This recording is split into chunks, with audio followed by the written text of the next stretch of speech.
I grew up in Kampala. I did all my pre-university schooling here in Shimoni, since you know these places. Shimoni Primary School, Nakivubo Primary School, Old Kampala Secondary School, Kalolo Secondary School, and then I finished what they call Cambridge O-levels, the year of Uganda's independence, 1962. And the US government gave an independence gift to Uganda, which included 23 scholarships. And I was one of the 23 who was sent to the US to study. And I spent 10 years.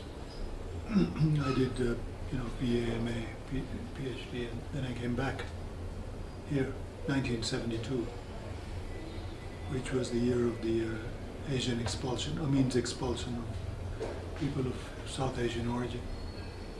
So I was thrown out, and I ended up in a refugee camp in England for 3 months, and then got a job at the University of Dar es Salaam, and spent 6 years there, and came back here to teach at Makerere when Amin was thrown out, and spent 15 years teaching here. When I was a kid, preschool, I was in Dar es Salaam, and I had cousins, two girls, more or less my age, and they liked to read, and I liked to play outside. And eventually I got curious as to why they like to read, and they sort of introduced me to reading at the age of, I don't know, 3 or 4 maybe. When I was in school here, really it wasn't a very scholarly environment, or wasn't an environment where kids were very interested in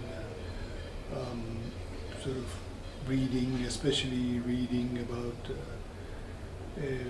sort of history or contemporary affairs, or even fiction. Basically, these were kids of either business families, clerical families, some professionals, some artisans, and all of them wanted to they were either destined for their father's businesses, or they were destined for some profession that their ambitions were to become a doctor or an engineer or lawyer or something like that. And I wasn't really very different. I also wanted to become an engineer. And when I went to the US, I was sent there to do electrical engineering. The only different thing that happened to me was that I had a friend who was very smart, and he was very widely read. It was unusual in that he used to read a lot of fiction. And he was from a poor family, and I asked him what was he going to do. He was a year ahead of me, and he said, well, he was going to get a job because his family needed some money, some support. And we were both shortlisted. We were both invited for interviews. There was a team which came from the US. They interviewed like 35, 40 people, and 20 of us, 23 got fellowships. And we both did, except he didn't go because he said his family needed, his income was vital. And I went. He's in London. He